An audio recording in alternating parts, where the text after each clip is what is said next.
Hello again to my Caribbean students. Welcome to another lesson here with me on my channel.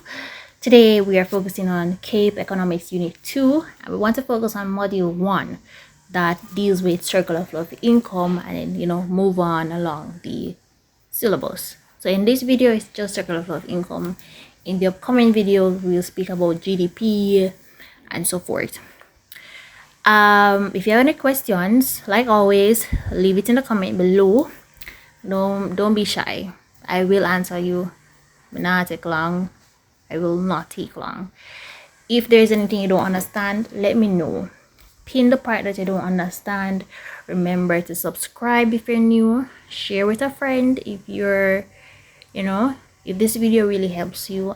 Just really let me know if this video was helpful to you guys. With that said, let us look at the objectives. So our aim is to explain the concept of the circular flow of income. We want to define the circular flow of income, state the assumptions of the circular flow of income. We want to know the agents and their interactions in the circular flow of income, and we want to differentiate between injections and withdrawals. Now there's a few activities within this video, and I want everybody who's taking this lesson really serious. Have your books in front of you, pencils, so jot down your points. Leave the answers in the comment. Write the answers in your books as well, so I know that you guys understand what I'm explaining. And with that said, let us get straight into the second slide. Now, what is the circular flow of income? So the circular flow of income is an economic concept that depicts the flow of money or income spent in the economy. And the flow of money actually can be in the form of income and expenditure. So it's what you earn and what you spend. The flow it's already here. Now, what are the assumptions? Some assumptions of the circular flow of income. Now, I'm going to speak about the basic circular flow of income. So basic circular flow of income has only two sectors, and that's the household sector and the firms. Households are individuals, they are consumers, and the firms are the providers, right? So the household, they're going to spend all their income on goods and services. And whatever is produced by the firm is purchased by the householder. So there's no savings whatsoever. The total income that householders earn are spent on goods and services. All right. So here, consumption is equal to income. So Y is equal to C. There is no financial sector. So any banking financial institution is not there because it's just a two-sector economy. There's no government involved. So therefore, the economy is, leave it in the comment. Market economy. And there is no overseas sector, meaning that you don't partake in trade, and as a result of that, it leads us to assumption number 7. The economy is closed. You're closed off from the outside world. You do not partake in trade. You do not import nor export. Whatever you produce is consumed by the local individuals. Now it may be confusing, but now in the 5-sector module of the circular flow of income, there are 5 sectors, of course. You have the householders, the firms, the government, a financial sector, and a foreign trade sector, meaning an overseas sector. Somebody or an economy that the domestic economy trades with, or a country trades with. So in this case, in the 5-sector economy, or module of the circular flow of income, the economy is open, right? Alright, here's a picture of it. So this is a very detailed circular flow of income.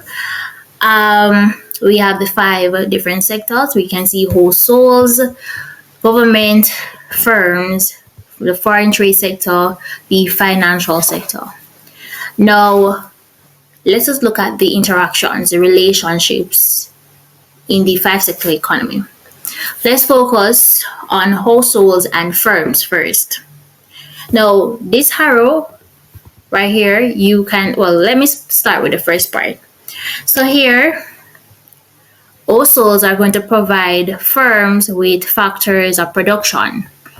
Factors of production are the same thing as factor of service. Says land, labor, capital, entrepreneurship. Right? They provide those to the firms, and this is simply because householders are the owners of the factors of production. Right? And in turn, for providing these services, factor services to the firms now are going to provide, right here as you can see, factor income. They're going to pay the householders for these land, labor, and so forth in the form of rent, wages, interest, and profits. And everybody who does econ should know that these are the rewards of the factors of production. Here we call them the factor income. Now the circular flow of income continues, as you can see right here in the top blues. Now the firms now are going to manufacture goods and provide services for householders. You can see the arrow going this way, and in turn now, well, in exchange actually, there is a function of money being performed, where householders are now going to pay for these goods and services, right? And it continues and continues. So that right there, the interactions between households and firms, is actually the 2-sector economy. Now, what happens when we take into consideration the government? We end up paying tax. So households and firms, as you can see, will end up paying the government tax. This is tax revenue for the government. And in turn, the government is going to spend on firms and householders. So you have expenditure, it's government expenditure. So in the case of firms, the government may grant like subsidies and grants to firms. On the householder side, government may provide welfare benefits, for example, part, food for these individuals, roads, government spending, public goods, and them stuff there. That is the government spending to householders. What happens now when we take into consideration the financial sector, right? What happens? We see where householders no longer spending all their income on goods and services, on what is produced or supplied to them. They're now saving a part of their income. So part of their income is saved and part is consumed. So we spend on goods and services, and then we save the remaining.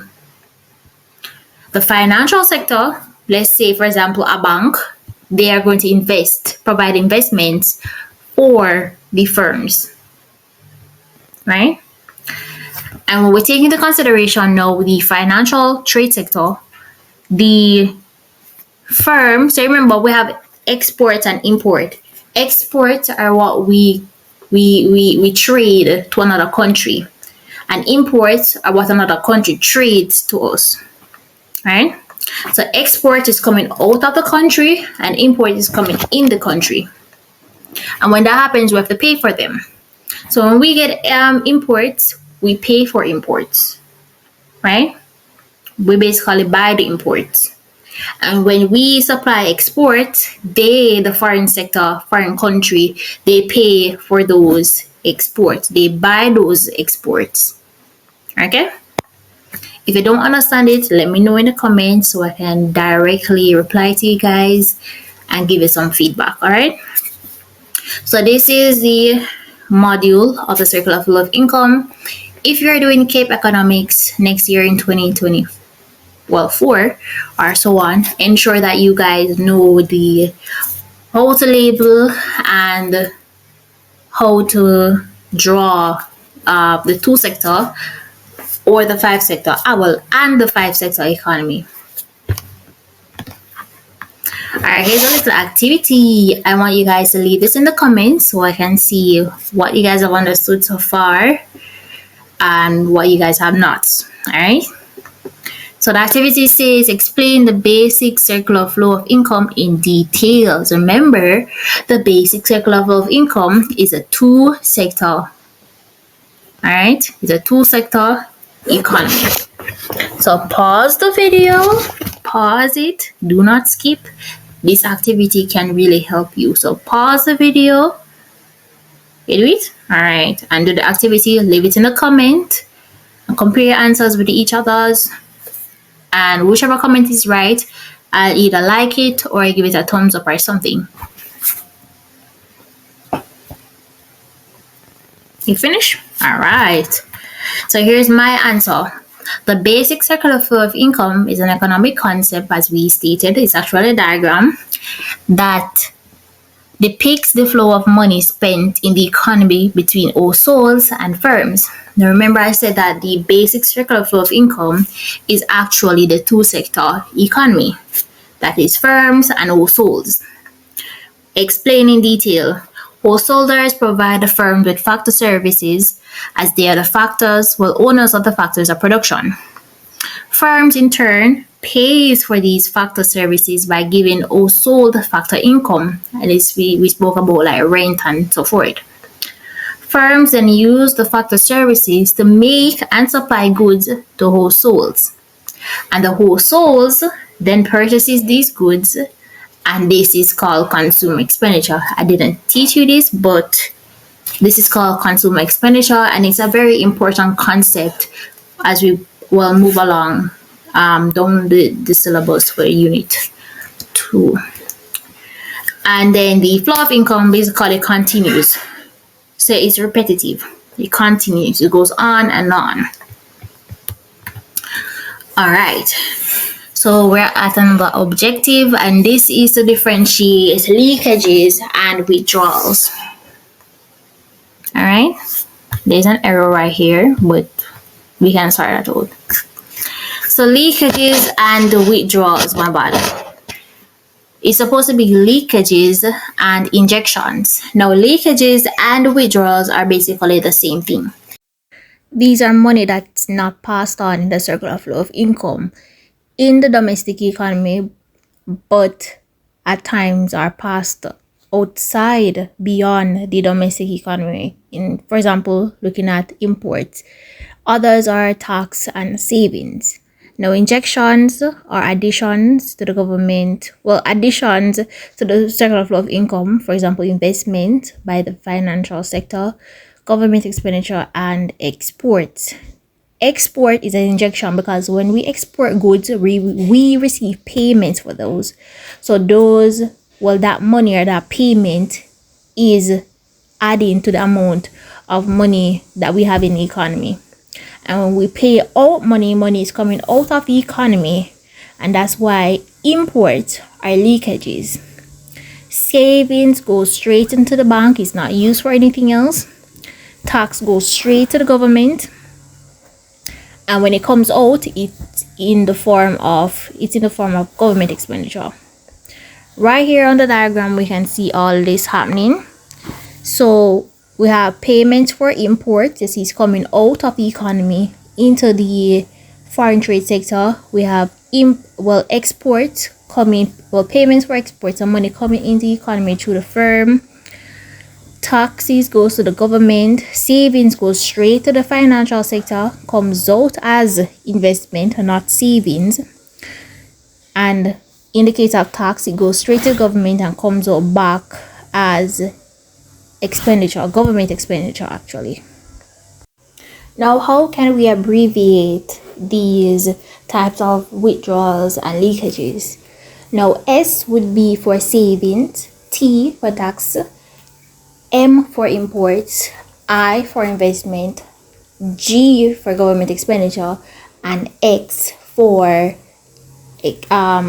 exports. Injections are abbreviated with a J and withdrawals by a W. Now, with that said, we have come to the end of this video. There is an activity that I want you guys to do. I want you guys to do it in your books. Challenge yourself. I would love to know what you guys have for number 1, 2, basically all of these. So leave them in the comments. You can have them in your books if you choose to. Compare them with the results of other commenters under the video, and remember to like, share, and subscribe to the channel if you have not done so, and stay tuned for the next economics Cape Unit 2 video.